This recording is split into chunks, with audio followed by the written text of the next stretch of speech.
সংস্কারও এসব নিয়ে কথা বলতে আজকে আমাদের সঙ্গে আছেন নাগরিক ঐক্যের সভাপতি জনাব মাহমুদুর রহমান মান্না। জনাব মাহমুদুর রহমান মান্নার পরিচয় আলাদা করে আর দেওয়ার কিছু নাই। গত কয়েক দশক ধরে বাংলাদেশের রাজনীতির অন্তত অনেক প্রধান চরিত্রের একটি জনাব মাহমুদুর রহমান মান্না, আপনাকে আমরা আমাদের অনুষ্ঠানে স্বাগত জানাই এবং আপনাকে অনেক ধন্যবাদ এবং কৃতজ্ঞতা, আপনি আমাদের অনুষ্ঠানে যুক্ত হয়েছেন। আমাদের সাথে আরও থাকছেন বিএনপির আন্তর্জাতিক বিষয়ক সহ সম্পাদক রুমিন ফারহানা, ব্যারিস্টার রুমিন ফারহানা, আপনাকে আমাদের স্বাগত জানাই এবং আপনি আমাদের সাথে থাকছেন এবং সময় দিয়েছেন, সেজন্য আপনিও আমাদের কৃতজ্ঞতা জানবেন। আমি প্রথমেই জনাব মাহমুদুর রহমান মান্না আপনার কাছে যেতে চাই যে মান্না ভাই, আমি বরং আপনাকে উদ্ধৃত করে শুরু করি যে 9 ডিসেম্বর মানে আজকের যে প্রথম আলোটা, মানে আমরাও 9 ডিসেম্বরেই আছি এখন, সেখানে আমরা আপনার কে কোট করে আমরা দেখছি যে আপনি বলেন, কোট, আমাকে যদি জিজ্ঞেস করেন আমি সংস্কার দেখি না, সংস্কার মানে বুঝি বিষয় এবং বিষয় কিংবা বস্তুর গুণগত রূপান্তর কি হয়েছে? আমরা প্রশ্নটা করার ক্ষেত্রে যদি আপনাকে একটু পিছনে ফিরে নিয়ে যায়, আমরা যখন আরেকবার অন্তর্বর্তীকালীন সরকার দেখেছিলাম সেই 2007 সালের ক্ষেত্রে, সেই ক্ষেত্রেও আপনি গুণগত পরিবর্তন এবং দলের ভিতরে বাইরে রাজনীতির পরিবর্তনের কথা অনেক বলেছেন এবং সেইটাকে সংস্কার বলে, সংস্কারপন্থী নাম দিয়ে সংস্কার উদ্যোগ ব্যর্থ হওয়ার পরে আপনার উপরে আসলে নানা ধরনের, মানে আমি কি বলবো যে এটা নানা ধরনের স্টিম রোলার যদি আমরা বলি, বা নানা ধরনের অন্যায় বলি, অত্যাচার বলি, নির্যাতন বলি, সেগুলি আপনারা চলেছে। এখনো আপনি সংস্কার দেখতে পাচ্ছেন না, যে সংস্কার আপনি কাঙ্ক্ষা করছিলেন। এইটাকে আপনি আসলে কিভাবে দেখেন? মানে এই সংস্কারটা হচ্ছে না কেন, বা হলে আপনি আসলে কি দেখলে আপনি বুঝতে পারতেন, কি রূপান্তর দেখলে আপনি বুঝতে পারতেন যে এটা আসলে সংস্কার কিছুটা হচ্ছে বা পথে থাকছে? মান্না ভাই।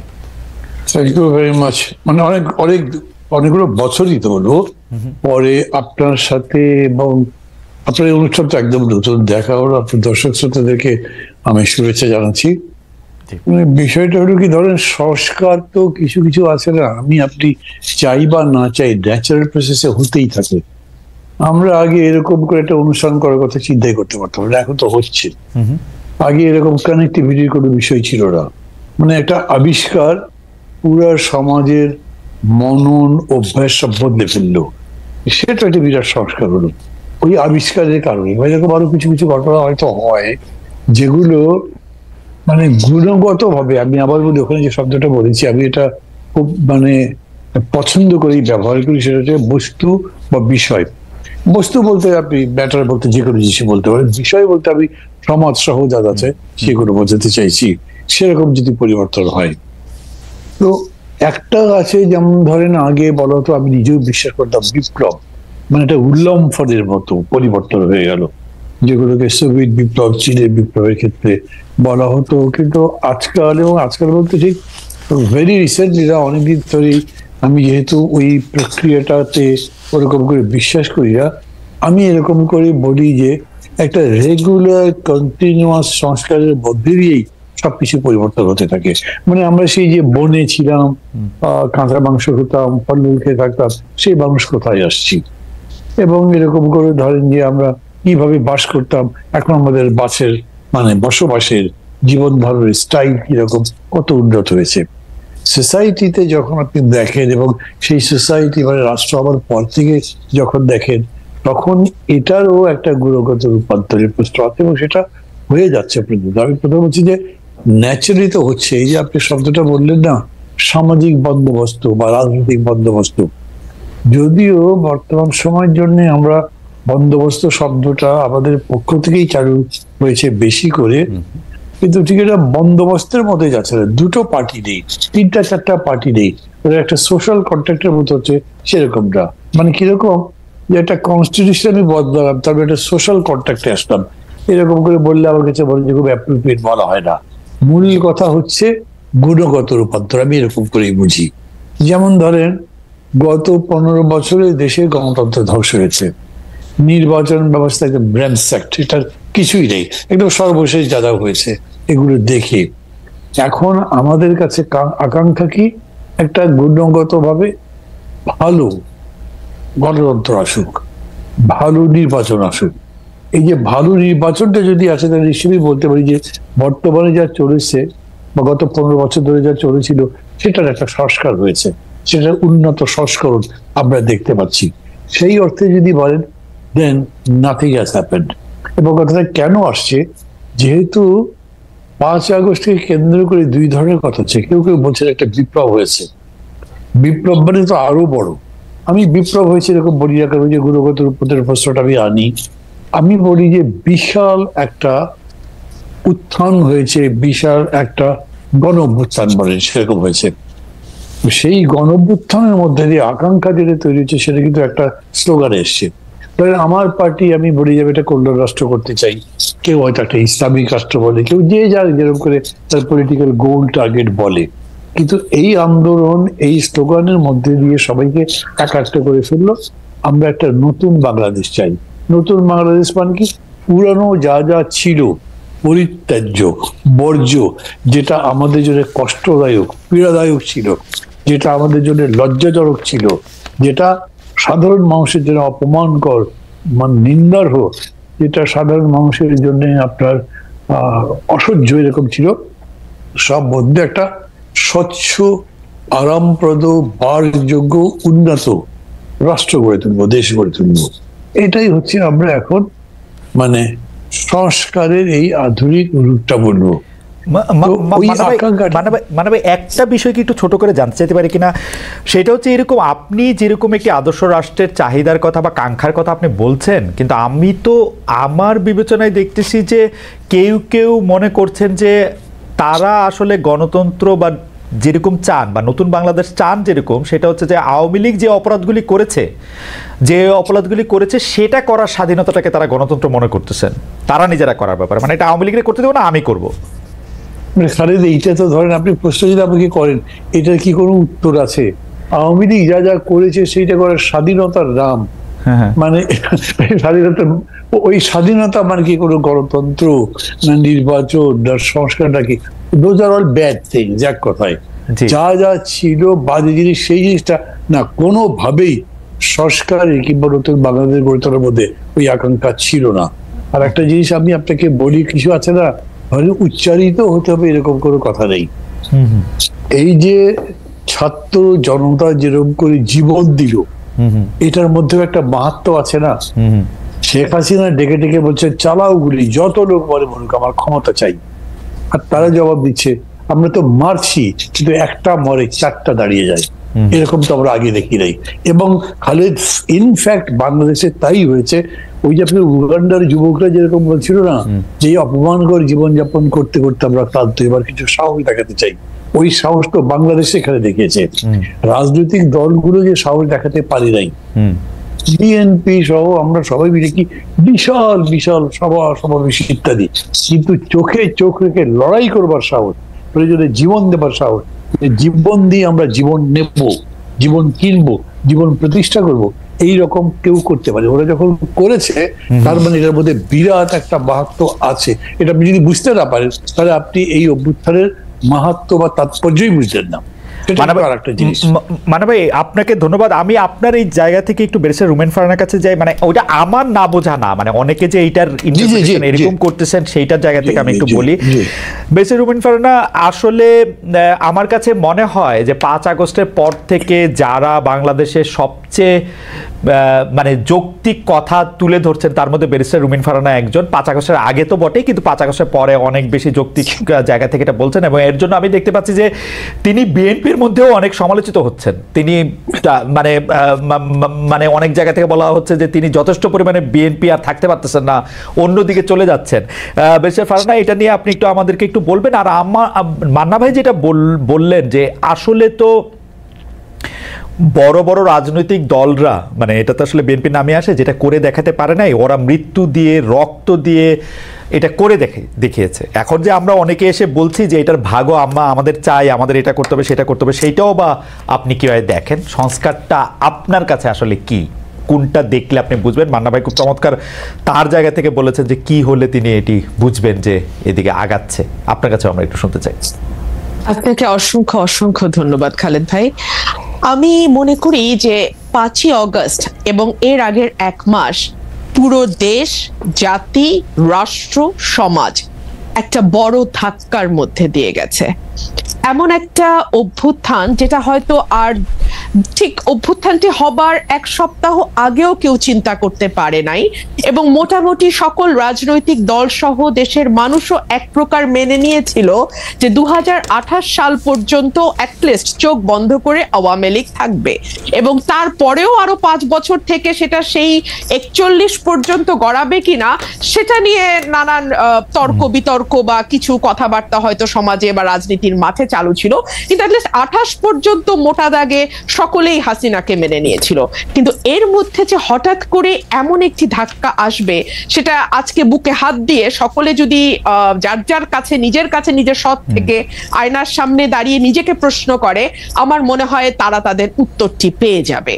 আর যে কথাটি আপনি বলছেন যে খুব বেশি বোধহয় আর পার্টিজান থাকা যাচ্ছে না, খুব বেশি বোধহয় বিএনপি আর আমাকে মনে হচ্ছে না, তার কারণ সম্ভবত এই ধাক্কাটি না আমার মনে হয় প্রত্যেকের ভেতরেই নাড়া দিয়ে গেছে। ধরুন আমি যদি একজন ব্যক্তিগত রাজনীতিবিদের বা একজন রাজনৈতিক ক্ষুদ্র কর্মী এবং একজন আইনজীবী মানবাধিকার কর্মীর চোখ দিয়ে পুরো ঘটনাটিকে দেখি, আমার কাছে মনে হয়েছে কেবলমাত্র একটি নির্বাচন, কেবলমাত্র মন্ত্রিসভার মুখগুলোর পরিবর্তন, কিংবা কেবলমাত্র সংসদ সদস্যদের এক পালের পরিবর্তে অন্য পাল গিয়ে সংসদে বসে যাওয়ার জন্যই এই 2000 মানুষ রক্ত দেয়নি। আবু সাইদ একেবারে নির্ভীক চিত্তে একটা গুলি, তারপরে আরেকটা গুলি, এবং ধীরে ধীরে তার মাটিতে বসে পড়া, এই বিষয়গুলো আসলে না এক পাল মানুষের বদলে আরেকটা পাল মানুষের বসে যাবার জন্য হয়নি। এবং আমার কাছে মনে হয়েছে যে আমার চিন্তার জগতে যে বিরাট একটি ধাক্কা লেগেছে, এই ধাক্কাটি আসলে সকলেরই কম বেশি লেগেছে, কিন্তু এটার স্থায়িত্ব বা এটার ইম্প্যাক্ট এক একজনের জীবনে এক এক রকম হবে। ধরুন আমার কাছে মনে হয়েছে যে একটি সুষ্ঠু নির্বাচন, বাংলাদেশে যদি একটি সুষ্ঠু নির্বাচনের ধারাবাহিকতা থাকতো তাহলে কি হতো? তাহলে 2014 সালে হাইলি লাইকলি বিএনপি সরকার গঠন করত এবং শেখ হাসিনা এবং আওয়ামী লীগ বিরোধী দলে বসতো। 18তে গিয়ে হয়তো আবার তারা ক্ষমতায় যেত, 24-এ হয়তো আবার অন্য আরেকটি দল বিএনপি হয়তো ক্ষমতায় আসতো। এভাবে একটা পালা বদলের মধ্যে দিয়ে যেত, এবং পালা বদলের মধ্যে দিয়ে গেলে যে বিষয়টি হতো খালেদ, আমার কাছে মনে হয় রাষ্ট্রের যে প্রতিষ্ঠানগুলো যেগুলোকে দুমড়ে মুচড়ে ভেঙে ফেলা হয়েছে 15 বছরে, সেই প্রতিষ্ঠানগুলোকে এভাবে হয়তো ভেঙে ফেলা যেত না। আজকে যেভাবে আমরা দেখতে পাচ্ছি মসজিদের খতিব থেকে শুরু করে একেবারে পাড়ার স্কুলের হেডমাস্টার পর্যন্ত পালিয়ে যে প্রাণ বাঁচাচ্ছেন, কারণ সোশ্যাল টেক্সচারটা পুরোপুরি নষ্ট হয়ে গিয়ে একেবারে প্রান্তিক লেভেল পর্যন্ত সকলকেই এক দলের সদস্য হয়ে যেতে হচ্ছে। এই অবস্থাতে বাংলাদেশ যেত না। একটা পাওয়ারের তো একটা ব্যালেন্স থাকে, ভার্টিক্যাল এন্ড হরাইজন্টাল। ভার্টিক্যালটা হয় রাষ্ট্র, হরাইজন্টালটা হয় সমাজ। কিন্তু আমাদের এই সমাজের টেক্সচারটাকে, সমাজের বুননটাকে খুবই সিস্টেম্যাটিক্যালি হত্যা করা হয়েছে, এবং হত্যা করা হয়েছে খুবই একটা পারপাসফুলি, একটা মানে লক্ষ্যকে সামনে রেখে। লক্ষ্যটা হচ্ছে আমাকে যে কোনো মূল্যে ক্ষমতায় থাকতে হবে। সুতরাং এইরকম ভুল যদি পরবর্তীতে কোনো রাজনৈতিক গোষ্ঠী এই ভুলটি করবার ন্যূনতম চেষ্টা করে, এই দেশের মানুষ কিন্তু মরতে শিখেছে, এবং ওরা কিন্তু একটা ভীতির মধ্যে ছিল। হ্যাঁ, 15 বছর লিখতে ভয় পায়, বলতে ভয় পায়, নিজেকে এক্সপ্রেস করতে ভয় পায়, ইচ্ছা করে একটা পালের মধ্যে লুকিয়ে থাকে। সেই জায়গা থেকে একটু ইন্টারাপ্ট করি, আপনি যেই অবস্থাটা বর্ণনা দিলেন, আপনার মনে কি এই শঙ্কাটা রয়ে গেছে, যেহেতু আপনি শুরু করেছিলেন যে এক পাল মানুষ থেকে আরেক পাল মানুষ, আপনার মধ্যে কি এই শঙ্কা রয়ে গেছে যে বিএনপি আসলেও তাদের ইয়াটা একটা লম্বা হবে এবং প্রায় একই ধরনের জায়গা হবে, যেইটা মানে যেই আশঙ্কা মান্না ভাইয়েরও আছে, সেই আশঙ্কা কি আপনারও আছে যদি আসলে এই গুণগত পরিবর্তনটা না হয়? দেখুন, বিএনপি 17 বছর নানান রকম জুলুমের মধ্যে দিয়ে গেছে। এই জুলুমের শিক্ষা বিএনপি কতটা নিয়েছে এটা বিএনপি ক্ষমতায় আসলেই আরো পরিষ্কারভাবে বোঝা যাবে। তবে বিভিন্ন জায়গায় আমরা যেই মেসেজগুলো পাই, সেই মেসেজগুলো খুব সুখকর নয়, এবং এটা যে সুখকর নয় এটা তো বিএনপির চেয়ারম্যান নিজেই স্বীকার করছেন, তাই না? তো তাহলে অথচ উনি কিন্তু বারবার ওনার নেতা কর্মীদের সতর্ক করছেন। এখানে 2-3টা বিষয় হতে পারে, যে এক হচ্ছে যে ওনার বক্তব্য কি ওনার দলের তৃণমূলে যারা এই ধরনের কর্মকাণ্ডের সঙ্গে যুক্ত হচ্ছেন, মধ্যম পর্যায়ের যারা যুক্ত হচ্ছেন। একটা সেকেন্ড বেশি ফারানা, আপনি যখন এই কথা বলছেন, আমাদের একজন দর্শক এই মন্তব্য পাঠিয়েছেন যে ফেসিস্ট আমলে রুমিন ফারানার প্রতিবাদী ভয়েস আমাদের সকলকে প্রেরণা যোগাতো, এখন কিছু কিছু এলাকায় বিএনপির অপকর্মের বিরুদ্ধে আমরা কি সেই একই কণ্ঠ শুনতে পাবো কিনা? ইন্টারেস্টিং, আমি ঠিক এই কথাটাই বলছিলাম, তাই না খালেদ ভাই? হ্যাঁ, তো এই ওনার এই কথাটা কি lower level, lower tier, mid tier and high tier খুব বেশি গুরুত্ব দিচ্ছে না? গুরুত্ব না দিলে কেন দিচ্ছে না? কারণ তারা কি মনে করছে যে কোনো ব্যবস্থা নেওয়া হবে না? কিন্তু আমরা তো বেশ কয়েকটি জায়গায় ব্যবস্থা নিতেও দেখলাম, তাই না? যদিও পরবর্তীতে আমরা দেখেছি যে অনেককেই আবার স্থগিত পদ আবার ফিরে এসছে, কিংবা বিরাট অভিষেকও হয়েছে দলে। তো এগুলো কি আসলে একটা বার্তা পৌঁছায় যে আসলে খুব বেশি কিছু হবে না, এই প্রথমে একটু একটু ব্যবস্থা হবে, পরে আবার যেই থোর বড়ি খাড়া বড়ি থোর? তো এই কথাগুলো বলবার একজন রাজনৈতিক কর্মী হিসেবে আমার বাংলাদেশে বসে একটু কিছু টোল আছে ডেফিনেটলি, তাই না? সো ফর এক্সাম্পল, সেই টোলটা কি হতে পারে? আমি নিজেও নিজের সাথে হিসাব করেছি। সেই টোলটা হতে পারে যে হয়তো আমাকে নমিনেশন দেওয়া হবে না, মন্ত্রিত্বের হয়তো প্রশ্ন থাকবে না। কিন্তু দেখুন, একটা রাষ্ট্র গঠন করতে এই ছোট ছোট জিনিসগুলোতে ছাড় দেয়া, আমার এমপি না হওয়া, কিংবা আমার মতন আর 10 জন যদি কারো সাহস, আমি জানি না 15 বছর আমি সাহস দেখি নাই, আগামী 10 বছর আমি সাহস দেখবো কিনা Khaled, I am very sorry. আমি না বেরেসে ফারানা, না বেরেসে ফারানা, আপনাকে একটু থামাই এই পর্যায়ে। আমি শুধু প্রশ্নটা করে রাখি, সেটা হচ্ছে যে আপনি একাদশ জাতীয় সংসদে অন্যতম বিরোধী কণ্ঠস্বর ছিলেন, সংসদের মধ্যে সংসদের বাইরে, কিন্তু যারাই বিগত 3 সংসদ নির্বাচন অংশ নিয়েছেন, সংসদে গিয়েছিলেন, তাদের ভালোভাবে দেখছে না বৈষম্য বিরোধী ছাত্র আন্দোলনের নেতারা বিগত 3টি নির্বাচনের সমালোচনা করলে একই সঙ্গে সংসদে থাকা ঠিক হয়েছে কিনা সেটি প্রশ্ন করছে। আমাদের দুটি প্রশ্ন, যে আপনি আসলে অন্য কোনো রাজনৈতিক দলে, বিশেষ করে এই বৈষম্য বিরোধী ছাত্র আন্দোলনে যদি একটি রাজনৈতিক দল সংগঠন করে, সেখানে আপনি যাবেন কিনা, এক। আর 2 হচ্ছে যে আপনি যে আশঙ্কাটি করছেন যে আসলে নমিনেশন মনোনয়ন না পাওয়ার ব্যাপারে, সেটির ক্ষেত্রে আমি সেটা বলছি না খালেদ, আমি একটু ক্লিয়ার করি, না হলে না খুব একটা হেজি হয়ে থাকে। মানে আমি বলছি এই ঝুঁকিগুলো বাংলাদেশের প্রেক্ষাপটে তৈরি হয়, আমি পাবো না বা পাবো কোনোটাই বলছি না, এই ঝুঁকি তৈরি হয়। এখন এই ঝুঁকি নেওয়ার দেশের স্বার্থে, দেশের কল্যাণ, এবং যে ধরেন একগুচ্ছ মানুষ, কয়েক লক্ষ মানুষের কিন্তু একটা প্রত্যাশা যে 15 বছর তো ওই মানুষটিকে আমরা সত্য বলতে দেখেছি, সাহসী ভূমিকায় দেখেছি, এখন কি তিনি ওই জায়গাগুলোতে কম্প্রোমাইজড হয়ে যাবেন? একটি নমিনেশনের জন্য কিংবা একটি মন্ত্রিত্বের জন্য করে কম্প্রোমাইজ করবেন?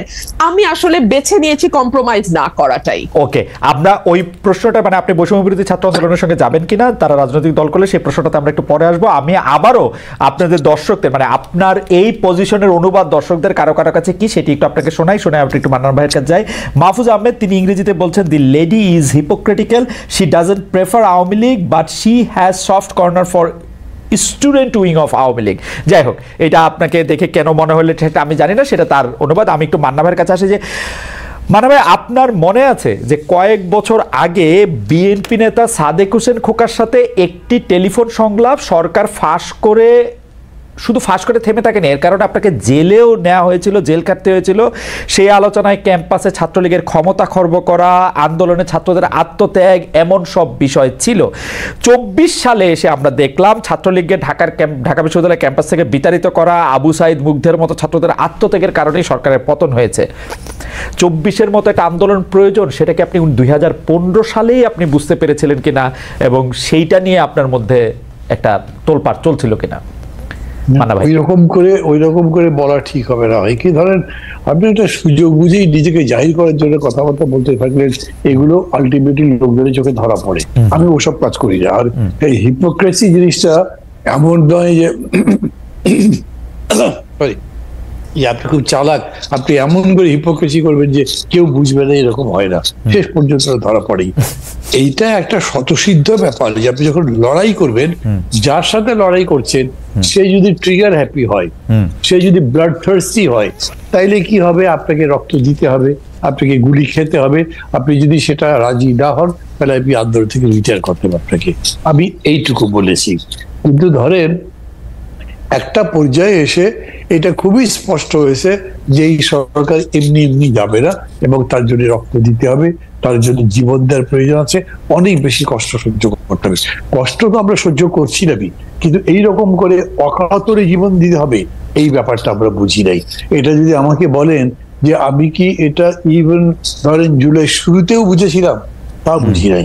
কারণ কি, মানে নিজের বিবেকের মধ্যে এটা কল্পনাতে আসতে পারেন না, কল্পনাতে আসতে পারে যে এইরকম করে কেউ মানে নৃশংস হতে পারে। এরকম করে কেউ হৃদয়হীন হতে পারে, এটা আমার বিবেচনার মধ্যে আসেনি। যদিও আমি খুব অনেস্টলি বলি, আমি কয়েকটা বক্তৃতায় বলেছি Sheikh Hasina she has a কি বললো মেটালিক হার্ট, ওইটা একটা জেনুইন হিউম্যান হার্টটা যদি হতো তাহলে এই যে মায়ের কান্না ইত্যাদিতে এত দেখে উনি এগুলো নিশ্চয়ই বিচলিত হতেন বা ঘুরে দাঁড়াতেন বা ঘুরে যেতেন, করেননি তো। সেই কারণে শেষের দিকে যেটা হবে সেটার পক্ষে আমি একটা কথা বলি। ধরেন এই যে একটা খুব ঐতিহাসিক ঘটনা, একটু ছোট্ট একটা জোকের মতো করি, বাংলাদেশের ঐতিহাসিক জায়গা কি জানেন? বিশাল আন্দোলনের মধ্যে দিয়ে সরকারের পথের পর বিরোধী দলের নেতা পলায়ন, পুরো পার্টি পলায়ন করেছে, এই উদাহরণ আছে। আবার সাম্প্রতিক উদাহরণটা হয়েছে এরকম যে বিশাল বিশাল গণঅভ্যুত্থানের সরকারের পতনের পরে যে মূল বিরোধী রাজনৈতিক দল তারা সাইড লাইনে আছে, তারা কিন্তু সামনে নাই, আন্দোলনের পতাকা তাদের হাতে নাই। এই যে ঘটনাটা ঘটলো, এটা কেন? এটা না বোঝার কারণে। 28 অক্টোবরের আগে যখন আমাদের লিয়াজো কমিটি বসছে তখন কি প্রোগ্রাম করব আমরা, এই আলোচনা হয়েছে। আমি খুব স্ট্রেট বলেছি যে আমাদের নিজেদের কিন্তু এটা রেডি থাকতে হবে যে এরকম পরিস্থিতি হতে পারে, কারণ তারা তো ঘোষণা দিয়েছে যে তারা এগুলো করতে দেবে না, সমাবেশ করতে কিছু করতে দেবে না। তখন মানে আমি ঠিক নাম বলে কাউকে ইমপ্লিকেট করতে চাচ্ছি না, কিন্তু তারপর বিএনপির পক্ষ থেকে বলা হয়েছে ভাই কত লোক মারা যাবে। I said you have nothing to do, কি করবেন আপনি? জীবন যদি যায় তো যাবে। আপনার যদি মনে থাকে যে তাহলে আমি আপনাকে বলি যে আপনি আমার যে ক্যাসেটের কথাটা বললেন না খোকাবের সঙ্গে, ওটা নিয়ে দেখতে পারেন। উনি জিজ্ঞেস করেছেন ওই যে আমি যখন বলছি ইউনিভার্সিটি থেকে এটা করতে বেরোচ্ছি তাহলে তো ওখানে রক্ত ঝরবে, গুলি হবে, লাশ পড়বে, তো মানুষ না লাশটা রক্ত ঝরবে, মানুষ পড়বে। তো আমি বলেছি যে আপনার কিছু করার নেই, আপনাকে করতে হবে, আমি তো পারছি না, তারা যদি পারে আবার তার বিরুদ্ধে দাঁড়াতে হবে। ঠিক এই কথা আমি বলছি যে আলটিমেটলি এইটা বোঝা গেছে আপনাকে চ্যালেঞ্জটা নিতে হবে, আপনাকে পাঞ্জা লড়তে হবে, বলতে হবে আইদার ইউ অর বি, এখানে আর মাঝামাঝি কোনো জায়গা নেই। মানে আপনার জন্য প্রশ্ন হচ্ছে যে আমার প্রশ্নটা আমি একটু পরে করি, আপনি যদি চট করে, আপনার জন্য প্রশ্ন হচ্ছে যে আপনি জানেন যে হাইকোর্টের একটা অর্ডারে বলা হয়েছে যে জয় বাংলা বলার এখন আর কোনো বাধ্যবাধকতা নেই, যেটা সরকার বাধ্য করেছিল যে জয় বাংলাই হচ্ছে একটা স্লোগান। হাইকোর্ট অর্ডারটা আমি যেরকম বুঝেছি যে এটার বাধ্যবাধকতা নেই, যার ইচ্ছা সে দিবে, যার ইচ্ছা সে দিবে না, ব্যাপারটা এরকমই মনে হচ্ছে। আপনি এটাকে কিভাবে দেখেন যে এটা নিয়ে আসলে লোকজন আপনাকে প্রশ্ন করছেন? মানে প্রথম কথা হচ্ছে ধরেন না কেউ আমাকে প্রশ্ন করে দেশে ওই জয় বাংলা আমাদের এখানে যখন তারা যুক্ত হচ্ছে তারা প্রশ্ন করছে। হ্যাঁ, তো আমি বলছি যে ধরেন এইসব কথার বা এগুলো অর্ডারের বা রায়ের যে লিগাল ইমপ্লিকেশন, এটার মধ্যে আমি বলতে চাই না, বিকজ আমি ওটা বুঝি কম। কিন্তু আমি অলওয়েজ এই ধরনের অর্ডার পলিটিক্যাল মিনিংটা বুঝতে চাই। পলিটিক্যাল মিনিং যদি বলেন তাহলে কোনো সময়ের জন্যই কোনো স্লোগান আমার জন্য বাধ্যবাধকতা হতে পারে না।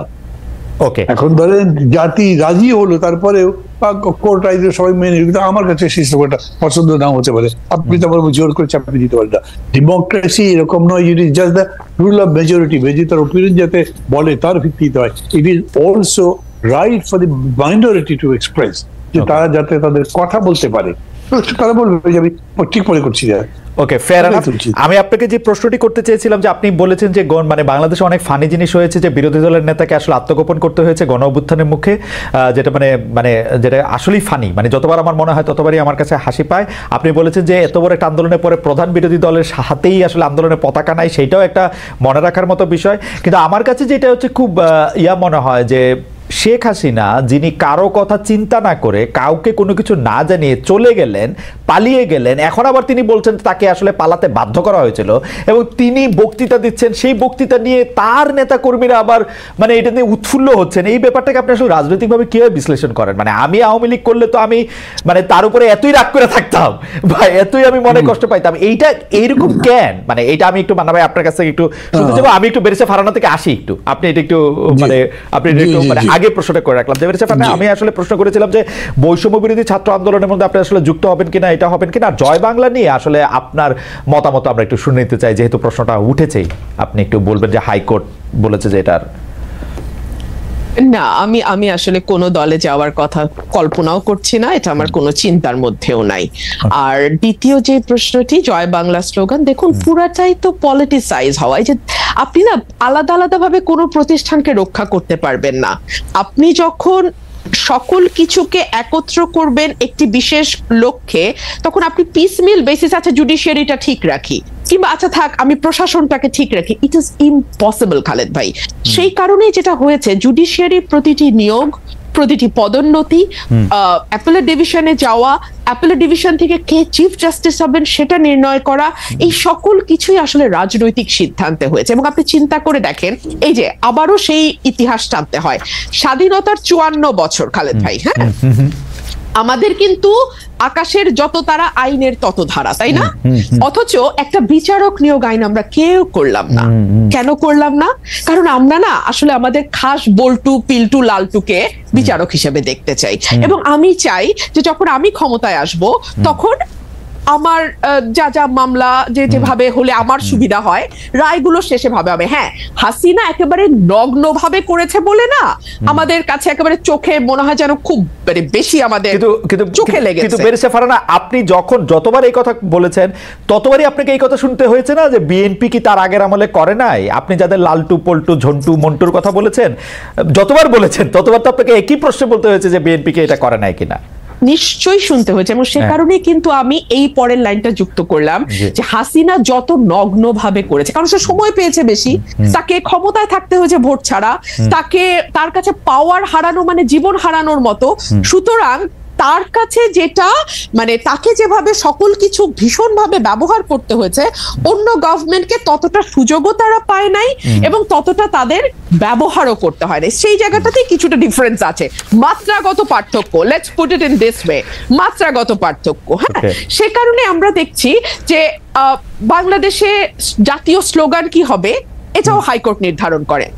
একটা পলিটিক্যাল কোয়েশ্চেন, বাংলাদেশের নির্বাচন কিভাবে হবে, for God sake it's a political question Khaled ভাই, তাই না? মানে আপনি যেই দলই করেন, যেই মতই করেন, কিংবা আপনি যাই হন না কেন, আপনি যদি সুস্থ মানুষ হন আপনি যা বুঝবেন যে এটা পলিটিক্যাল কোয়েশ্চেন। কিন্তু এইটাও আমরা না হাইকোর্ট বা অ্যাপেলেট ডিভিশন থেকে এটা করায় নিব।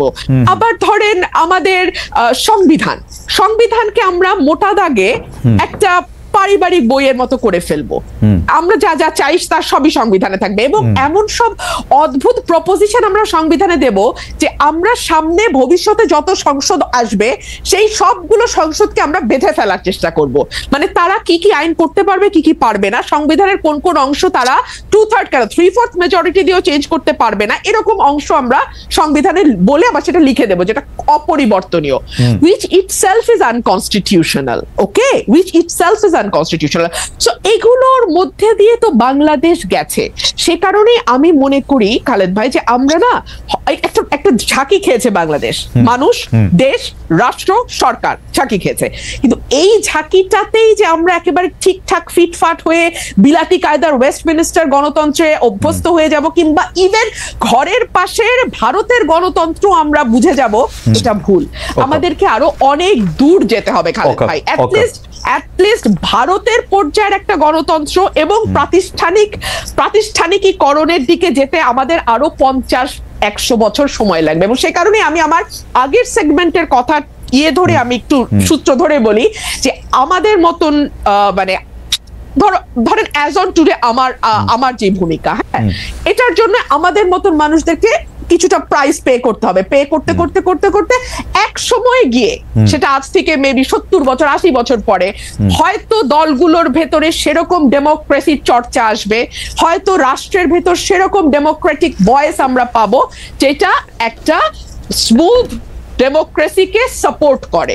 এইটুকুই আমি বলতে পারি। ব্যারিস্টার ফারহানা, তাহলে আমরা এরকম ধরে নিতে পারি যে আপনার কথা থেকে যদি আমরা একটা উপসংহার টানতে চাই যে ধরেন সবগুলি দল, বিএনপি ইনক্লুডেড, এর মধ্যে গণতন্ত্র আসতে 70-80 বছরের মতো লাগতে পারে। দেখুন, আমি it's just a speculation, it could be 50 years। আচ্ছা ঠিক আছে, আমি আচ্ছা ঠিক আছে, it all depends on the will of the people। আমার দেশের মানুষ আসলে কি চায়। ওকে, রাইট। হ্যাঁ, আমার দেশের মানুষকে সচেতন করার দায়িত্ব আমাদের, কতটুকু সচেতন করা হবে, কত সময় নিয়ে হবে, এটা তাদের উপর। আমার বেশি ফারহানা, আমি একটু আসি আপনার কাছে, আমি মান্নাবারকে যেতে চাই। মান্না ভাই, আমি আপনাকে প্রশ্ন করেছিলাম যে এটা তো এরকম হওয়ার কথা যে নেত্রী আসলে, আপনার এই প্রশ্নের জবাবটা দেওয়ার আগে যেহেতু একটু অধিকার চর্চা করতে পারিনি কি, আমি যে প্রশ্নটা আপনি রুমিন ফারহানা করেছেন, আচ্ছা শিওর, তাহলে আপনি একটু বলেন, আমরা একটু আপনাকে আরেকটা জিনিস শোনাই যে আমরা দর্শকদের কাছে প্রশ্ন করেছিলাম যে নির্বাচনের আগে বড় ধরনের সংস্কার করা হবে, এমন মন্তব্য করেছেন প্রধান উপদেষ্টা ডক্টর মোহাম্মদ ইউনূস অন্তর্বর্তী সরকারের এই অবস্থান সমর্থন করেন কিনা, বড় ধরনের সংস্কার করা হবে এটা সমর্থন করেন কিনা, সেইটা সমর্থন করে শতকরা 83% দর্শক, সমর্থন করেন না হচ্ছে 17% দর্শক। আমাদের জন্য একটা স্টেগারিং নাম্বার, 145,000 মানুষ, মানে 1,45,000 মানুষ ভোট দিয়েছেন এটার মধ্যে। মান্না ভাই, মানে 1,45,000 একটা বিপুল সংখ্যা। জি মান্না ভাই, আপনি বলতেছিলেন। জি, বিষয়টা বলে রাখবে, যে প্রশ্ন করেছে সেটাও বলে রাখবে, কিন্তু আমি এইটার লোভ সামলাতে পারছি না, প্লিজ প্লিজ, মানে অনধিকার চর্চা করবো তো বলছি। ধরেন ওবায়দুল কাদের আর মাহমুদুর রহমান মান্না দুজন প্রতিদ্বন্দ্বী ছাত্র নেতা ছিল, কিন্তু ওবায়দুল কাদের আমার কাছে ডাকসু নির্বাচনে কোনো পাত্তাই পাইনি। তারপরে আমি আওয়ামী লীগে থাকলাম না, আওয়ামী লীগে যোগ দিয়েছি, থাকতে পারলাম না বা থাকলাম না। এখন ওবায়দুল কাদের আওয়ামী লীগের সাধারণ সম্পাদক হয়ে গেলেন। তখন আমাকে কোনো কোনো মানুষ এরকম করে বলেছে, ভাই ওবায়দুল কাদের সাধারণ সম্পাদক হয়ে গেল, আপনি দলটা ছেড়ে দিয়ে থাকলে আপনি তো হতে পারতেন। আমি তাদেরকে বলতাম না, আমি হতে পারতাম না, কারণ শেখ হাসিনা যে তুতু করে তাকে দিবে, আমাকে দিবে না। আমি ওটা জানি, বুঝি বলেই আমি ওখানে থাকিনি। এখন end of the day Khaled, আমি বলি যে আমি মনে করি I am right, Obaidul Quader রং। এখন কি অবস্থা দেখলে তো তাই বোঝাই যায়, খুব স্পষ্ট বলা যায়। তো এই কারণে যখন প্রশ্নগুলো করেন না আপনারা, বা ধরেন অন্যরা কেউ জিজ্ঞেস করে, যিনি জবাব দিচ্ছেন বা যাকে প্রশ্ন করেছে তাকে আপনার ভাবতে হবে যে এই মানুষটা উইথ অল অডস যেভাবে ফাইট করেছেন, that is the glory, that is the victory. এবং এইটা মানুষের মধ্যে কিন্তু ইনস্টিলড হয়ে যায়।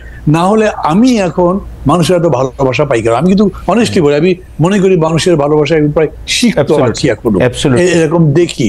তো সেই কারণে আমি মনে করি যে আমি আমার কথা বলতে পারি মান্না ভাই, আমি যতদিন ধরে এই মানে বিশ্ববিদ্যালয়ে ভর্তি হওয়ার পর থেকে আমি আপনাকে চিনি, আমি আমার কথা বলতে পারি যে আমার সম্মান আপনার জন্য, আমার সম্মান মানে এইটার সাথে আমি জনাব ওবায়দুল কাদেরের তুলনাই করতে চাই না। মানে এটা এক পংক্তিতেই জীবনে বসবে না। সেটা আমি আগেও আপনাকে বলেছি, ওবায়দুল কাদের সাহেব যখন সাধারণ সম্পাদক ছিলেন, মন্ত্রী ছিলেন, বিরাট বড় কিছু ছিলেন, তখনও বলেছি সামনাসামনি, মানে এটার কোনো একটা তুলনাই হতে পারে না, মানে এটা তুলনীয়ই না।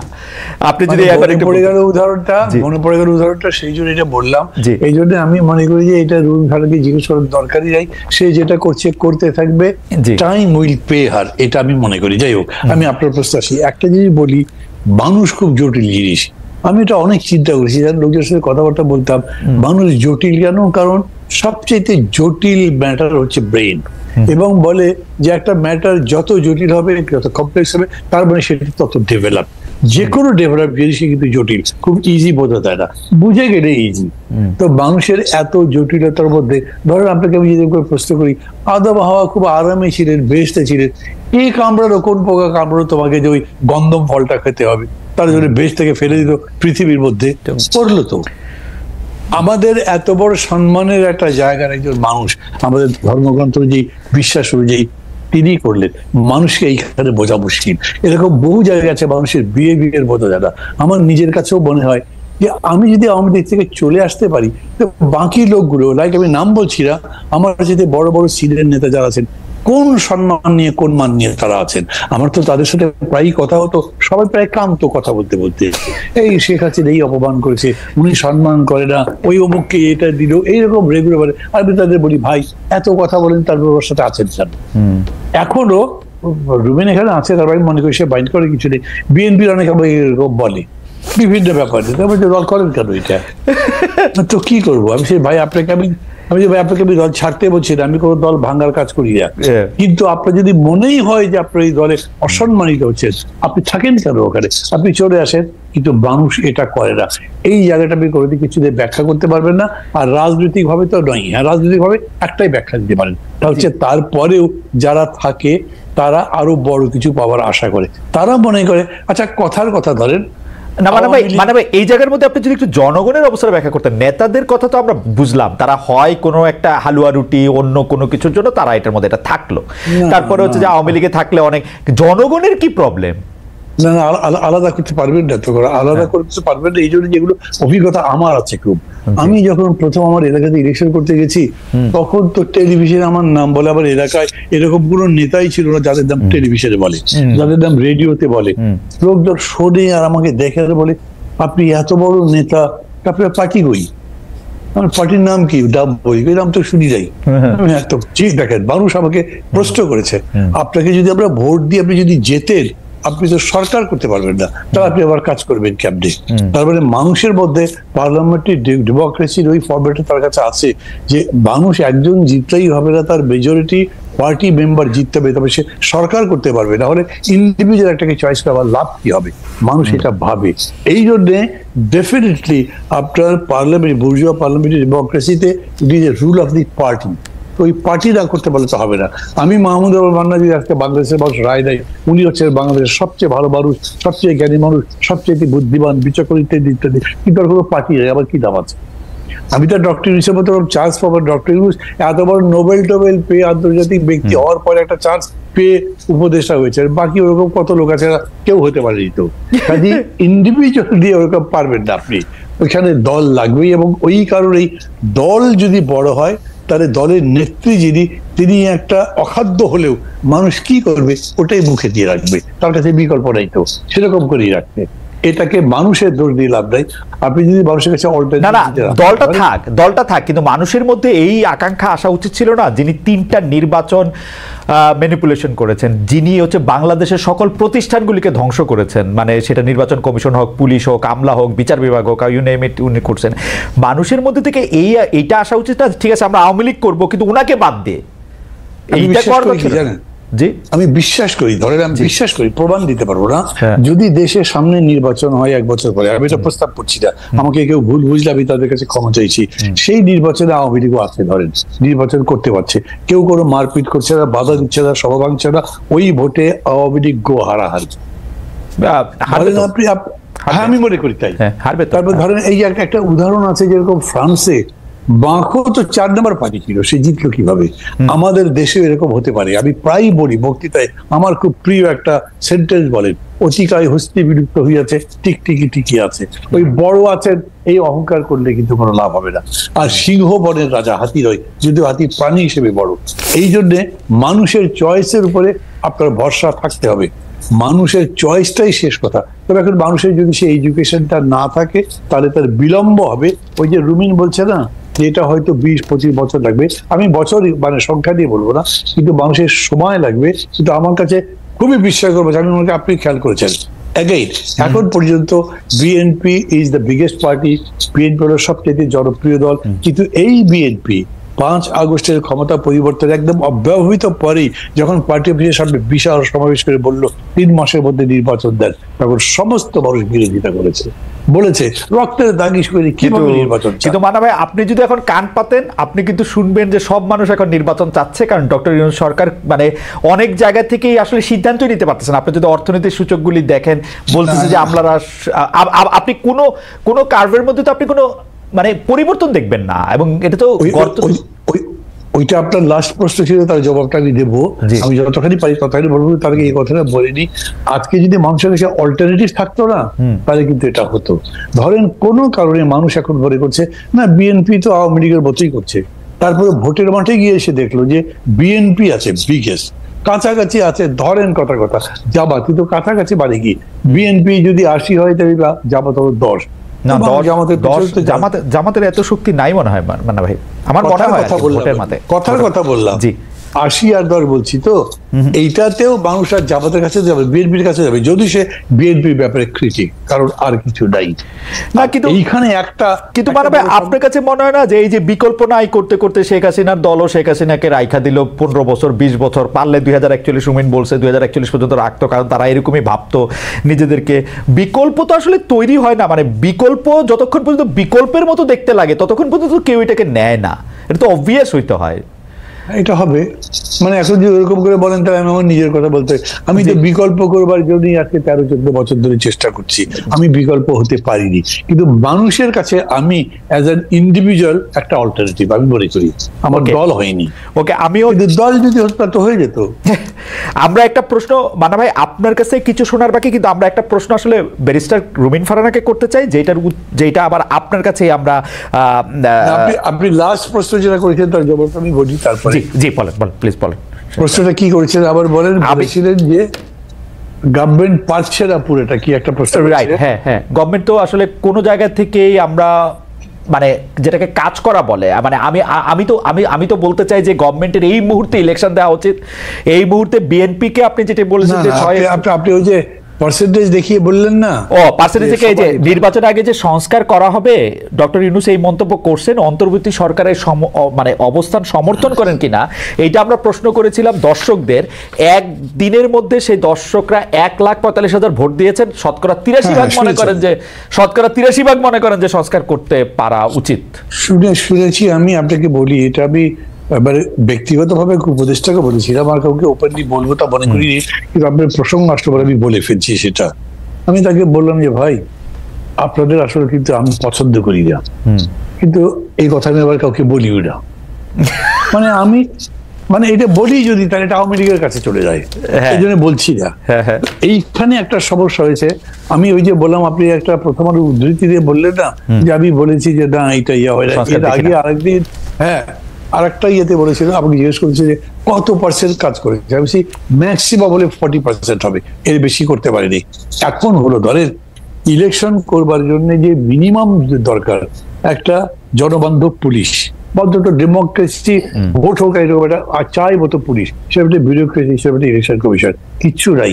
কিন্তু যে 1,94,00,000 যাই ভোট দিয়েছে, এরা সবাই এই বিষয়গুলো খতিয়ে দেখে। কিন্তু আমি আপনাকে একটা কথা বলি, আমি একটা ছোট মুখে বড় কথা বলি, এইটা এই সরকার 4 মাসে পারে নাই, এটা 14 মাসেও পারবে না। এই পুলিশ এমনই থাকবে, নির্বাচন কমিশন এমনই থাকবে, এটা আমার নিজেরও এখনো মনে হয়। সেই জন্যই আমি যে মানুষ জোটের মধ্যে ফাইট করেছি, ম্যাক্সিমাম টাইম দিতে হবে ইন্টারিম গভর্নমেন্টকে, যাতে তারা সংস্কার করে আছে। সেই আমি এখন বলছি 1.5 বছর 2 বছরের মধ্যে কমপ্লিট করে ভোট দেওয়া উচিত, না হলে বেশি দিন থেকে গভর্নমেন্ট আনপপুলার হয়ে যাবে, তখন একটা বিচিকিচ্ছির কাণ্ড হয়ে যাবে। করাই উচিত অলরেডি সেটা হয়েছে। মান্না ভাই ধন্যবাদ আপনাকে। আমি একটু বেরিসা ফারহানাকে যে প্রশ্নটা করতে চাই, সেটা বেরিসা ফারহানাকে শুনে আমি একটু মান্না ভাইকে একই প্রশ্নের প্রেক্ষিতে শুনতে চাই, যে ঘটনাটা একটু পুরনো। সেটা হচ্ছে রাষ্ট্রপতি শাহাবুদ্দিন চুপ্পু পদে টিকে গেলেন বিএনপির কারণে। আমরা এটা দেখেছি, জুলাই আন্দোলনে পালিয়ে যাওয়া আওয়ামী লীগও বিএনপির ইচ্ছা না থাকায় নিষিদ্ধ হচ্ছে না। খোদ প্রধান উপদেষ্টা মিডিয়ায় সাক্ষাৎকার দিয়ে কথা বলেছেন। কিন্তু আওয়ামী লীগ পালিয়ে প্রবাসী, তারা যুক্তরাজ্য জাপানে রাজনৈতিক সভা করছে, সেখানে শেখ হাসিনা অডিওতে বক্তব্য দিচ্ছেন। প্রবাসে সক্রিয় আওয়ামী লীগকে কি দেশে সুযোগ দেওয়া উচিত নাকি অনুচিত? আপনার অবস্থানটা আমি একটু শুনতে চাই, এবং একইভাবে মান্না ভাইয়ের অবস্থানটা আমি শুনতে চাই, যে মানে আমরা নেতা বা জনগণের পার্সপেক্টিভটা শুনলাম, আপনাদের পার্সপেক্টিভ একটু শুনতে চাই। বেরিসা ফারহানা, আমি কি আগের আলোচনা থেকে প্লিজ আচ্ছা, দেখুন, বাংলাদেশের পলিটিক্যাল যে সিস্টেম, তাতে পার্লামেন্টারিয়ান কারা হবেন বা পার্লামেন্টারিয়ানদের কাজটা কি, একজন সংসদ সদস্যের কাজ কি, এটা কিন্তু দেশের মানুষ খুব পরিষ্কার না। তারা মনে করে সংসদ সদস্যের কাজ হলো ব্রিজ, কালভার্ট, রোড নির্মাণ করা, এবং এটা নির্মাণ করতে গিয়ে তাকে সরকারের একেবারে সাথের লোক হতে হবে, তাহলেই তার পক্ষে সহজ হবে এই প্রকল্পগুলো পাশ করিয়ে নিয়ে আসা। এবং যারা সংসদ সদস্য হন, তারাও বিশ্বাস করেন তাদের কাজ হলো এই ব্রিজ, রোড, কালভার্ট নির্মাণ করা, এবং এই নির্মাণ থেকে 10%, 15%, 20% তাদের পকেটে নেওয়া।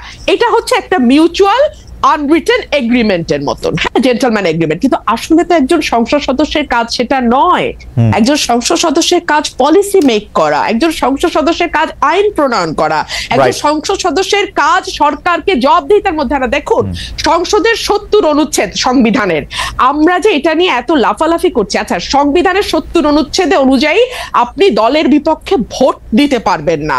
আপনি কি 54 বছরে দলের সমালোচনা করে কোন সংসদ সদস্যকে সংসদে দাঁড়িয়ে বক্তব্য দিতে শুনেছেন? না। কিন্তু বেরিসা ফারহানা, আপনারা তো সংসদের বাইরে ছিলেন 15 বছর, আপনাদের তো 70 অনুচ্ছেদ ছিল না। আমরা কি দেখেছি আপনারা দলের সমালোচনা করে পল্টন ময়দানে বক্তৃতা দিয়েছেন?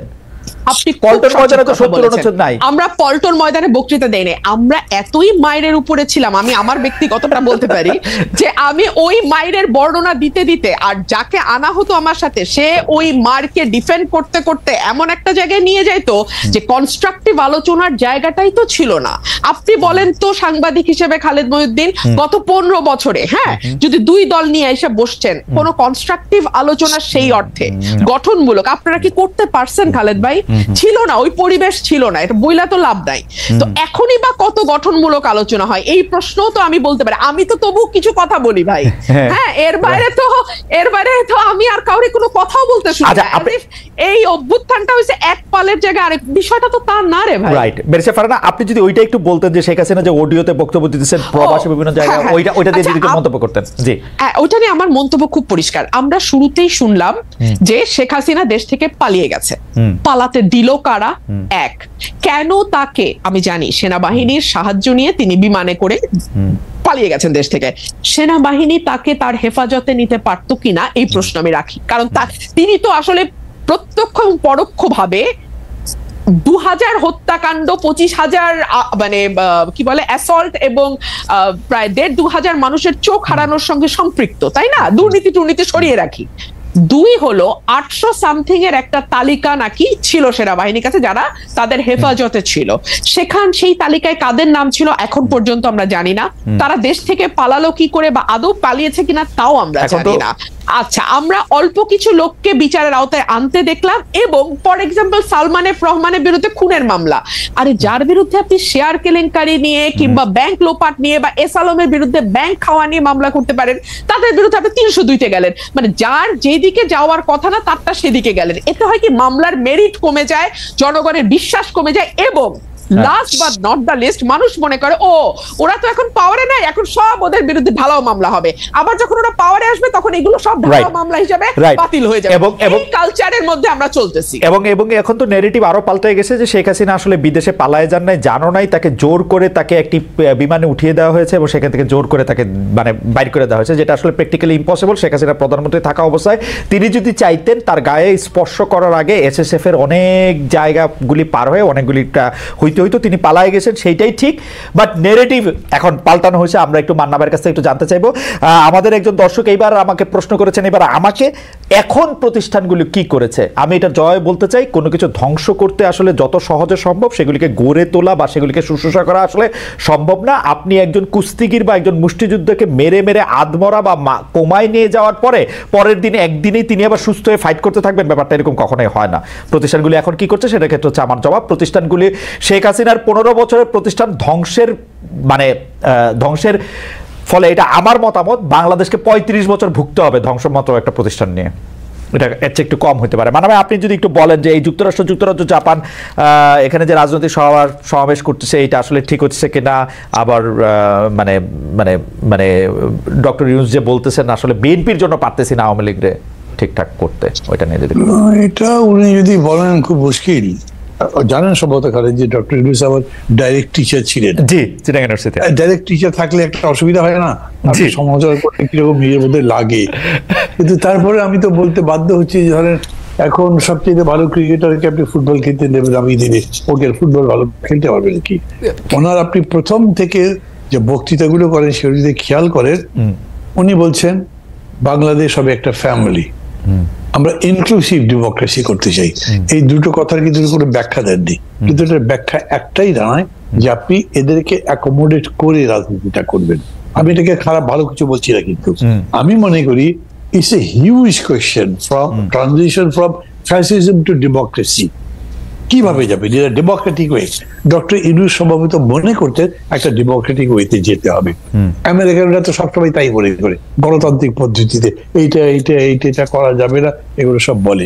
কিন্তু বাংলাদেশটা এরকম যে এত কিছু করবার 15ই আগস্ট আপনি কিন্তু কিচ্ছু করতে দেননি, সেটাই রাইট, এবং এই পর্যন্ত তাদেরকে দিচ্ছেন না, সেটাই চলছে। কিন্তু আপনি বক্তৃতা যেগুলো করছেন এবং সেই ভিত্তিতে সেটা বুঝে, সাগর ভাই তো বলেই দিল, কই তাদের তো ব্যান করি নাই, তাদেরকে তো সমাবেশ করতে নিষেধ করি নাই, চাকরি যেতে যেতে কোনোভাবে বাঁচলো তারটা, উনি পোস্টেড আউট হয়ে গেলেন, মানে আর এক দায়িত্বে চলে গেলেন। তো এই ক্রাইসিসটা আগে বুঝতে হবে, আমরা এই গণতন্ত্রের প্রত্যাবর্তনটা করবো যে সেই পদ্ধতি কি, এটা ট্রায়াল এন্ড এরর দিয়ে হতে পারে। আমি মনে করি যতদূর ডেমোক্রেটিক অ্যাটমসফিয়ার রেখে করা যায় সেটা ভালো, আমি এটা প্রেফার করবো। এটা আমার ব্যক্তিগত চয়েস। ডক্টর ইউনূস যদি এটার পক্ষে থাকে আমি তার সাথে আছি, যদি অন্য কিছু বোঝান তার সেটা বলবেন, কিন্তু আমি মনে করি এইটা করতে গিয়ে আবার উনি মনে করেছেন যে গণতন্ত্রে কি আপনার জরুরি অবস্থা নাই, গণতন্ত্রে কি নিষেধাজ্ঞা নাই, গণতন্ত্রে কি 144 নাই, আছে তো। আপনি এগুলো চর্চা করেই কন্ট্রোল করতে পারতেন। আমরা যখন বলেছি সাইবার সিকিউরিটি অ্যাক্ট সব বাতিল করে দেন, সেটা আমাদের সময় ছিল, কিন্তু এখন সাইবার সিকিউরিটি অ্যাক্ট বাতিল করবার কারণে আপনি শেখ হাসিনার বক্তৃতা বন্ধ করতে পারছেন না, অন্যান্য কাজ করতে পারছেন না। এইখানে ডেফিনেটলি গভর্নমেন্টের স্ট্রং হওয়া দরকার ছিল। কেন? আমাদের দেশ তার অতখানি অভ্যস্ত নয়, অতখানি শিক্ষিত নয়। শেখ হাসিনা আবার বক্তৃতা করছে, তার মানে ওর কিছু হয়নি, তো ঠিকই আছে। কমন পিপল তো এরকম করে ধারণা করে, কিন্তু সাধারণত এরকমই হয়, পড়ে যাওয়ার পরে, পতন হবার পরে, পরাজয়ের পরে তাকে দেখা যায় না জনসমক্ষে। ব্যাপারটা এখন উল্টা হয়ে গেছে, এই জন্য তাদেরকে বলছে স্ট্রেংথ আছে। যদি এরকম হয় যে সুশাসন দিয়ে ডক্টর ইউনূস গণতন্ত্র প্রতিষ্ঠা করতে পারতেন, তাহলে শেখ হাসিনা আর আওয়ামী লীগ দিয়ে ফিরে আসতে পারতেন কিনা সমস্যা। কেন? যে এই 15 বছরে যে দুঃশাসন, লুটপাট যা যা করেছে, তার পক্ষে কোনো ন্যারেটিভ তো তারা তৈরি করতে পারতো না। তারা মানুষের কাছে কি নিয়ে আসবে? আমাকে ভোট দাও, আমি জনগণের পক্ষে আছি, তোমরা আমাকে সমর্থন করো। কেন? এই 15 বছরে আমি এই কাজ করেছি, ওরা ভুল বলছে, এটা তারা বলতে পারবে না। কারণ হচ্ছে জলজান্ত এমন অনেকগুলো উদাহরণ আছে, মানে যেমন তার পিওর যে 400 কোটি টাকা কামাই করছে, অথবা ধরো এই যে 2টা মেট্রো স্টেশন ঠিক করতে লেগেছে মাত্র 100 কোটি টাকার নিচে, উনি বলেছে লাগবে 400 কোটি টাকা। তারপরে কত বড় চোর উনি নিজে, এটা তো বোঝা যাচ্ছে, মানুষ কিন্তু বোঝে। এর ফলে আমি মনে করি এটাও একটা ট্রায়াল এন্ড এরর মেথডে যেতে পারে, কিন্তু তার সাথে সাথে একটা হলো সুশাসন, আর একটা হচ্ছে দক্ষ শাসন, যেটা নিয়ন্ত্রণও করতে পারে, যেটা এনার্কি কিংবা ভায়োলেন্সকে কন্ট্রোল করবার মতো ক্ষমতা রাখে। নট ওই যে ছাত্রদের পার্টিদের সেরকম বলে না, কত তাড়াতাড়ি পুলিশটা অর্গানাইজ করতে পারেন, কত তাড়াতাড়ি সবগুলো এজেন্সিকে অ্যাক্টিভ করতে পারেন, কিন্তু গভর্নমেন্ট তো সেগুলো ফেল করছে। ফলে হয়েছে কি, এখন প্রশ্নটা বড় করে তৈরি হয়েছে, তো ওরাই কি আবার ফিরে আসবে? অনেকে ভাবছে এগুলো। এই ভাবনাটাও আপনি একদম মানে মৃত্যু ঘটাতে পারতেন যদি আপনি বাজার দরটা ঠিক করতে পারতেন, আপনি ট্রাফিক কন্ট্রোল করতে পারতেন, জ্যাম কমাতে পারতেন। এবং আবার বলি, এখন তো আসলে পুলিশের ঘুষটুস তো চলছে ভেতরে ভেতরে, শুরু হয়ে গেছে, খালি পুলিশের মধ্যে না, সিভিল অ্যাডমিনিস্ট্রেশন এগুলো শুরু হয়েছে। এমনি মানা ভাই, এরকমও তো মানে তো আসলে শোনা কথায় এই সরকারে যারা আছেন, যে উপদেষ্টারাও কি ঘুষ খাচ্ছেন এখন? কথা তো শুনি বাজারে শুনি। এখন ধর এই যে আপনাকে যেটুকু আমি বললাম, এটা একটা স্বীকৃতির মতো ব্যাপার হলে বেচারা একটু বিপদে পড়বে, তাদেরকে এটা ফেলতে চাই না, কিন্তু যদি করে থাকে তাহলে এর চাইতে বড় রকম সমালোচনা তো তাদের সামনে পড়তে হবে। কে খাতির করতে যাবে বলেন? তারপরে দৃশ্যমান যদি হয় বিষয়টা তাহলে হবে। তাছাড়াও যখন উনি এই ছাত্রদেরকে উপদেষ্টা নিয়োগ করলেন, তখন কিন্তু অনেকে প্রশ্ন করেছে এই বিষয়টা, মানে ছাত্রদেরকে আন্দোলনে জিতেছে বলে ক্ষমতাই আনতে হবে, এটা তো একটা কথা না। দ্বিতীয় কথা, যদি আপনি আনলেনও তারপর তাদেরকে গাইড করবার প্রশ্ন ছিল, আপনি তাদের হাতেই কন্ট্রোল দিয়ে দিলেন, তারাই সব চালাতে যদি লাগে, তাদের তো লার্নিং এর পিরিয়ডটাই ঠিক মতো শেখা হলো না, তাহলে কি করবে? উনি যখন নিজে বক্তৃতা করেন, ওই ওল্ড ইয়েদের বাদ দাও, তোমাদের নিজেদের করতে হবে, that is not the right way to say things. Because আপনি অভিজ্ঞ লোকজন ওই না হলে তো, আপনি আছেন ডক্টর মোহাম্মদ ইউনূস 84-85 বছর বয়সে, আপনাকে থাকতে হচ্ছে, আপনাকে আপনাকে একটু আমি ইয়ে করছি, কারণ আছে যে চ্যানেল 24-কে হ্যান্ড ওভার করার জন্য আমরা চ্যানেল 24 আসলে তাদের ওই যে টপ অফ দ্য আওয়ার নিউজের মধ্যে চলে যাবে। আমরা আরো কিছুক্ষণ আপনাদের সঙ্গে থাকতে চাই, সেই জন্য হচ্ছে চ্যানেল 24 নিশ্চয়ই তাদের বিজ্ঞাপন এবং অন্যান্য কিছুর জন্য আমরা চলে যাবো। আমরা আপনার কাছে যে বিষয়টি এখন জানতে চাইবো, এটা একটি শেষ বিষয়, আপনি তো কিন্তু এই বিষয়টি আবার রুমিন ফারহানাকেও জানতে চাইবো, সেটি হচ্ছে যে ভারতের পররাষ্ট্র সচিব বাংলাদেশ সফর করেছেন। দুটি বিষয় তিনি অনেক কথা বলেছেন বলে মিডিয়াতে এসছে, দুটি বিষয় হলো আমাকে সবচেয়ে বেশি মানে আমাকে নাড়া দিয়েছে। একটি হচ্ছে তারা বলেছে যে আগের সরকারের সাথে তাদের যে সম্পর্ক ছিল, এই সরকারের সাথেও তারা সেই সম্পর্কই রাখতে চান। এই প্রসঙ্গে তারা মনে করিয়ে দিয়েছেন যে ডক্টর ইউনূসকে যেই বিদেশি সরকাররা সবচেয়ে আগে সমর্থন জানিয়েছেন, অভিনন্দন জানিয়েছেন, তার মধ্যে মোদী সরকার একজন। আর দুই হচ্ছে তারা একদম স্পষ্ট বলতে চেয়েছে যে ভারত এবং ভারতীয় মিডিয়া এক না। আমি আপনার একটু জায়গা থেকে একটু শুনবো যে এই যে সোশ্যাল মিডিয়ায় বাংলাদেশ বিরোধী গুজব, অপতথ্য ছড়ানো, বনাম ভারতের পতাকা মারানো, সাবেক সামরিক কর্মকর্তাদের কলকাতা, বিহার, উড়িষ্যা দখলের হুমকি, এগুলিকে আসলে আপনারা পুরোটা মিলে আপনারা কি দেখেন আর কি? আর ভারতীয় মিডিয়ার সার্কাস তো আছেই। মানে আমার আফসোস হচ্ছে আমি একবারের জন্য দেখি নাই, কিন্তু এগুলি আমার কি বলে জানি টাইমলাইনে শুধু আসতে থাকে। এই জনৈক ময়ূক এই করেছেন, সেই করেছেন, লাভ দিয়েছেন, ঝাঁপ করেছেন।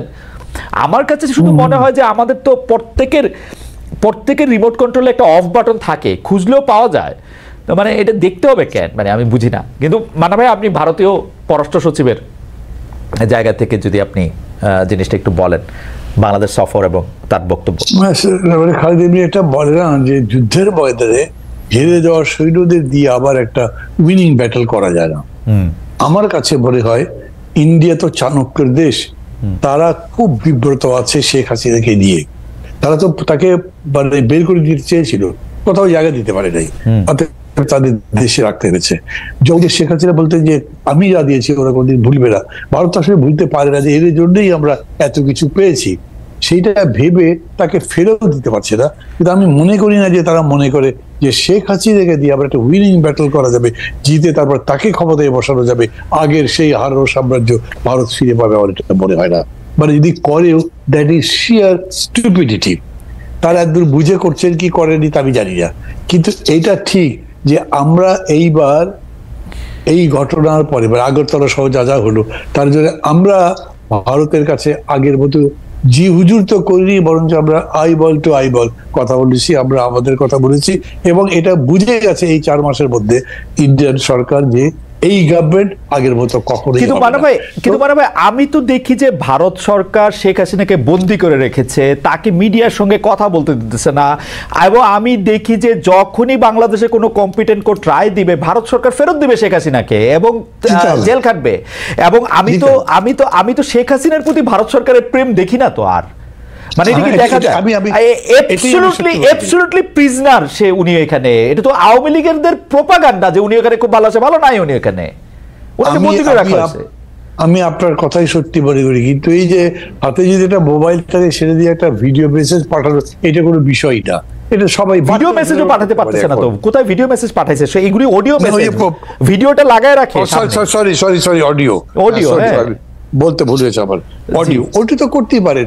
আর ওইটা দিয়ে লন্ডনে প্রেস কনফারেন্স অ্যাড করছেন, বক্তৃতা করছেন, দিজ আর রটেন থিংস। এগুলো দিয়ে ইন্ডিয়ান গভর্নমেন্ট আবার শেখ হাসিনাকে বসাতে চায়, এইটা প্রকাশিত হয় কিনা এটা আবার সন্দেহ আছে। তাছাড়া ওই যে তারা বলেছে যে বর্তমান অন্তর্বর্তী সরকারের সাথে তারা আগের সরকারের মধ্যে সুসম্পর্ক স্থাপন করতে চায়, এইটা করা ছাড়া তাদের কাছে পথ কি আছে? আমরা সবসময় ভুল করেছি। আমি আগেও বলতাম যে আমাদের সরকার বলতে চাই যে ইন্ডিয়ার কাছে আমাদের অনেক দায় আছে, আমাদের কাছে ওদের দায় কম না। এক চিকেন নেক তাদের পুরো গাড়ি ভেঙে দিতে পারে, সেটা তারা বোঝে। এবং সেইটাতে আমরা যদি পুরো এন্টাই চলে যাই তাহলে তাদের জন্য খুব সুবিধা না। সো কার্ড আমাদের কাছেও আছে। আমি কিন্তু শেখ হাসিনাকে নিয়ে, আমি জানি না ব্যারিস্টার ফারহানা কি বলবেন, আমি কিন্তু শেখ হাসিনাকে নিয়ে ইন্ডিয়ানদের অনেক বড় স্বপ্ন পরিকল্পনা আছে, এটা আমার মনে হয় না। মানে ইন্ডিয়ান সরকারের, মানে ময়ূক বিশ্বাসে দিয়া ইন্ডিয়ান সরকার জানি না আমি। এইটা যদি ধরেন এরকম হতো যে তাজউদ্দিনের ফ্যামিলিকে তারা আনতে চেষ্টা করছে, that could B A real conspiracy. কারণ ওইটার মধ্যে কিন্তু হ্যাঁ এইটাতে কিন্তু পাবলিক রেসপন্ড করার সম্ভব ছিল। এবং খেয়াল করে দেখেন যে তাজউদ্দিন সাহেবের ছেলেমেয়েরা যেরকম করে বক্তৃতা করছে, এটা তো হার্ট ক্যাচিং টাইপের বক্তৃতা একটা, এবং যেরকম করে বলছে ওই জায়গা থেকে কিছু হয়েছে। আমি খোঁজ করবার চেষ্টা করেছি, যদিও ওরকম করে আমি ইনক্লুড করি না, সেটা খারাপ দেখা যায়, কিন্তু আমি দেখেছি এরকম নয় এখন পর্যন্ত। ইন্ডিয়ানদের কোনো পরিকল্পনা থাকলে আপনার বক্তব্যের পরে মনে হয় এটা নাই হয়ে গেল মান্না ভাই, কারণ ষড়যন্ত্র আপনি এটা সামনে নিয়ে আসছেন, এটা তার মনে হয় না থাকবে। আমরা একটু ব্যারিস্টার ফারহানার কাছে জানতে চাই, ব্যারিস্টার ফারহানা এইটা মানে আপনার কাছে কি মনে হয় যে মানে ভারতে উনি আছেন, ভারত সরকারের সমর্থন নিয়ে উনি যে কোনো সময় টুপ করে এসে খুব করে ক্ষমতা নিয়ে নেবেন, আপনার এরকম মানে মানে এই বয়ানটা আপনার কাছে কিরকম লাগে? মানে এটা খুবই অস্বাভাবিক, এটা হবার কোনো সুযোগ নেই। ভারতও এটা খুব ভালোই বোঝে। কিন্তু ভারতের যে বিষয়টার সমস্যা হচ্ছে সেটা হচ্ছে যে শেখ হাসিনা একটা কথা কিন্তু বলে ফেলেছিলেন, ভারতকে আমি যা দিয়েছি সেটা তারা আজীবন মনে রাখবে। এবং সত্যি আমরা এমন কিছু নেই যেটা ভারত চেয়েছে এবং পায়নি, কিংবা এমন কিছু যেটা ভারতের জন্য কল্যাণকর কিন্তু হয়তো মুখ ফুটে ভারত চাইতে পারেনি, সেটাও শেখ হাসিনা দিয়েছে। শেখ হাসিনাকে যদি ভারত এই মুহূর্তে রিটার্ন ব্যাক করে বাংলাদেশে, কিংবা আশ্রয় না দিত, সেই 5ই অগস্টের কথা আমি বলছি, তাহলে কিন্তু ভবিষ্যতে আর কেউ শেখ হাসিনার মতন এভাবে কর্মচারীর মতো আচরণ হয়তো আর কোন সরকার প্রধান করবে না ভবিষ্যতে। এখানে খালি দুইটা প্রশ্ন। একটা প্রশ্ন হচ্ছে ভারত সরকারকে শেখ হাসিনা নিজের মুখে বলেছেন যা দিয়েছি তারা কখনো ভুলতে পারবেন না, ইউনূস সরকার এই দেওয়ার মধ্যে কোনগুলি বন্ধ করছেন সেটা আমার একটু বললেন। আর একটা জিনিস হচ্ছে যে মানে এই যে আপনি বলেছেন যে কর্মচারীর মতো আচরণ, কিন্তু এইটাও আসলে আর ভবিষ্যতে যে হবে না, এটা বন্ধ করার জন্য কি করা উচিত সেটা একটু যদি একটু বলেন দুই কথায়। আচ্ছা, আমি ইউনূস সরকারের ভিতরের কেউ না, আমি জানি না ইউনূস সরকার কি করেছে, তবে অ্যাপারেন্টলি একজন নাগরিক এবং একজন পর্যবেক্ষক হিসেবে আমি যেটা দেখি যে আগে আমরা ভারতের চোখে চোখ রেখে 15 বছর সরকারকে কখনো কথা বলতে দেখিনি। আমরা দেখেছি বর্ডারে মানুষ মারা গেছে, আমাদের খাদ্যমন্ত্রী কিংবা আমাদের কৃষিমন্ত্রী বা কিংবা আমাদের আওয়ামী লীগের কোনো মন্ত্রী বলছে এটা আমাদের দোষ, কারণ আমাদের লোকেরা গরু চোরা চালানের সঙ্গে যুক্ত, সো এই জন্য তারা গুলি খেয়ে মরে, এটা ঠিকই আছে, এটা ভারতের কোনো সমস্যা না। আমরা দেখেছি তিস্তা নদীর পানি ভারত বলছে যে এটা মমতার আপত্তির কারণে দিতে পারছে না, যদিও ভারতের কনস্টিটিউশন ধরে আমি আপনার শোতেই দেখিয়েছিলাম যে কেন্দ্রীয় সরকার চাইলে আরেকটা মানে দেশের সঙ্গে যে কোনো চুক্তি যে কোনো ট্রিটি তারা করতে পারে, রাজ্যের অনুমোদন লাগে না। কিন্তু আমরা দেখেছি আমাদের সরকার আবার গলা বাড়িয়ে বলছে আসলে সত্যিই তো ভারতে কি করবে, মমতাই তো দিচ্ছে না, পশ্চিমবঙ্গের জন্য ভারত পারছে না, উল্টো আমরা দেখছি ফেনী নদীর পানি তারা দিয়ে এসছে। মানে এগুলো কিছু এক্সাম্পল দিলাম, এই জায়গাগুলোতে আমার মনে হয়েছে অ্যাটলিস্ট সরকার চোখে চোখ রেখে কথা বলছে। এবং দেখুন, প্রণয় ভার্মাকে ডেকে আনা, তলব করা, সাদা বাংলায় তলব করা, এটা কিন্তু আমরা এত বছর এভাবে তলব করার কালচার দেখি নাই। এটাতে যে খুব মহাভারত উল্টে যাবে কিংবা বিরাট কোনো বিপ্লব হয়ে গেল, নো, কিন্তু আমার তো একটা সত্তা আছে, স্বাধীন সত্তা, সেই সত্তাটা এবং বাংলাদেশের নাগরিক হিসেবে, একটা সার্বভৌম দেশের নাগরিক হিসেবে তো আমার কিছু চাওয়া, কিছু সম্মান আছে, তাই না? সেই জায়গাটাতে আমি উজ্জীবিত হই, সেই জায়গাটাতে আমি একটা স্পিরিট খুঁজে পাই, এইটুকুই। আর দ্বিতীয় যে প্রশ্নটা আপনি করেছেন যে একই রকম সরকার বা নতজানু সরকার ভবিষ্যতে আর আসবে কিনা, এখানেই না জনগণের নাগরিক হয়ে ওঠার প্রশ্নটা সম্পর্কিত, যেটা আমি আপনাকে কিছুক্ষণ আগে পার্লামেন্টের উদাহরণ দিয়ে বুঝাচ্ছিলাম।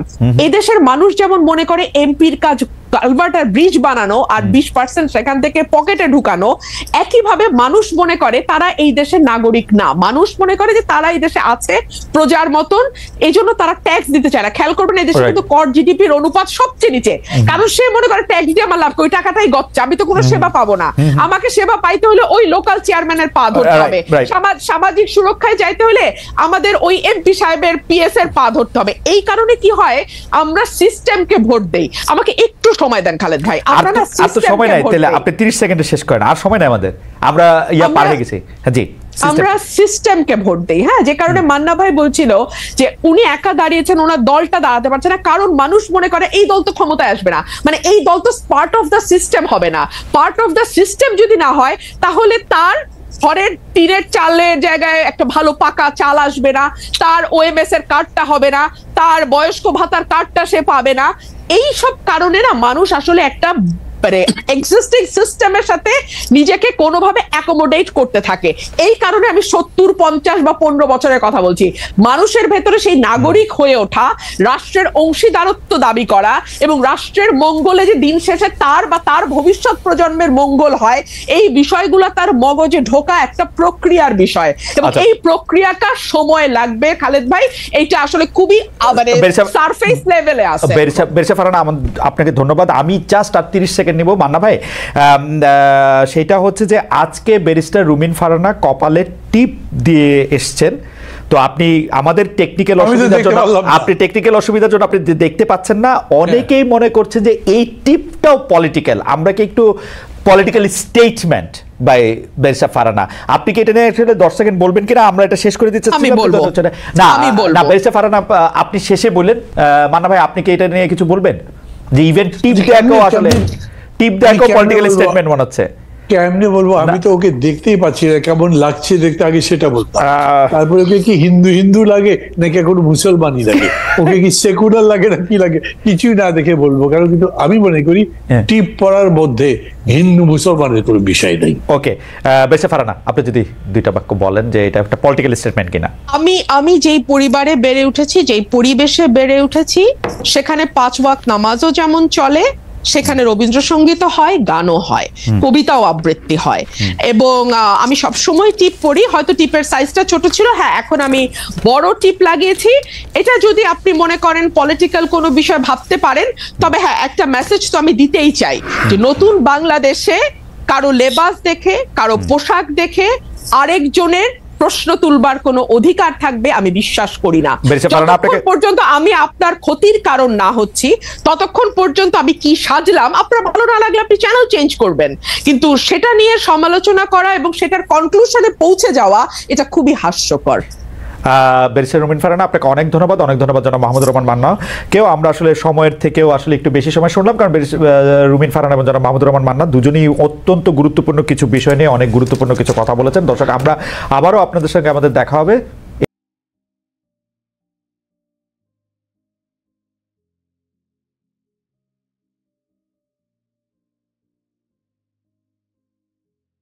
There are many bridges over rivers, and each one is surrounded by lush green fields. People use these bridges for various purposes, like biking or taking boats. The scenery is breathtaking, with vegetables and animals in sight.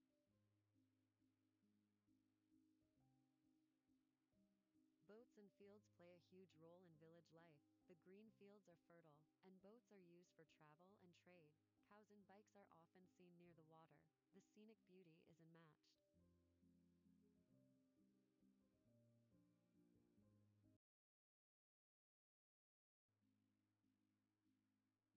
The landscape is dotted with bridges, rivers, and trees. It's a serene view, with trains and boats moving through the fields. The water flows gently,